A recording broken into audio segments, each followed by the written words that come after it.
Bring back Mom's purse, or don't come back. Dad's voice cracked through the living room like a whip. My sister folded her arms, tilted her head like she practiced it in front of a mirror. You had the key. We all know it was you. I didn't flinch, didn't raise my voice. I just sat down, opened my laptop, and said, "Let's watch what really happened." That's when their faces went pale. Growing up, I was the quiet one, the predictable one. I never threw tantrums, never got caught lying, never needed anything, really. That made it easy for them to ignore me, and even easier to blame me. When Mom's purse went missing after her birthday dinner, I didn't panic. But I noticed the shift, the sideways glances, the sudden silence when I walked into a room. The group chat, our family one, dried up overnight. I was cut off like a tumor they couldn't look at. Then came the ultimatum: return what I stole or stay gone. That's when I stopped hoping they'd see me clearly and started planning to make sure they couldn't look away.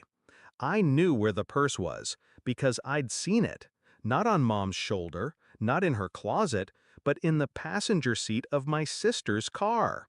The night after the dinner, while she was inside the pharmacy, I was parked 2 rows away. I didn't mean to see it, but there it was. Same burgundy leather, same gold clasp, slight tear in the side.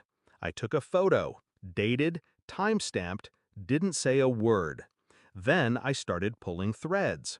I logged into the home Wi-Fi router. Dad never changed the default admin password. I checked the device logs. 10:03 p.m., the night of the dinner. My sister's phone had connected to the network at my parents' house. Same time they claimed she was already home. But her GPS pinged her 3 miles away, at my apartment complex. Why? Next, I reviewed the security cam I'd installed last year in my entryway. No one ever noticed it, tucked into the corner above the bookshelf.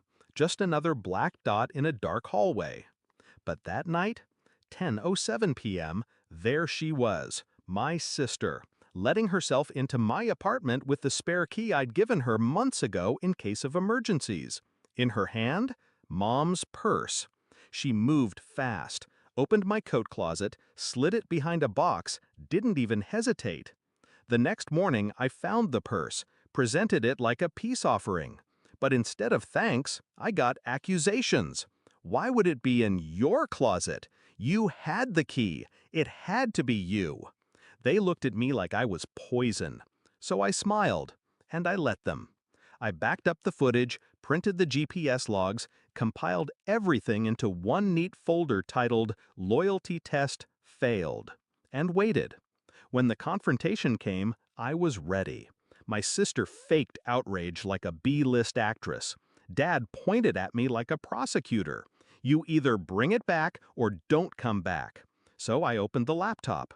First, I played the video. My apartment, 10:07 p.m., my sister entering, purse in hand.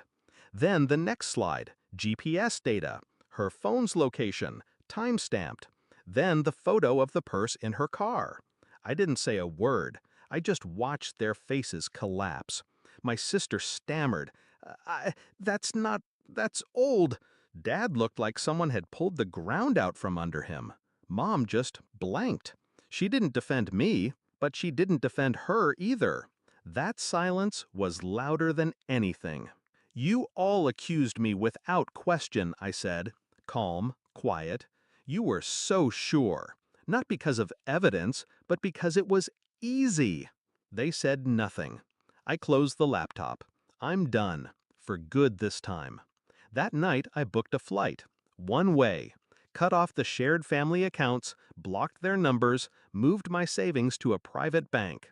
Freedom doesn't always come in the form of forgiveness. Sometimes it's just walking away and letting the truth rot behind you.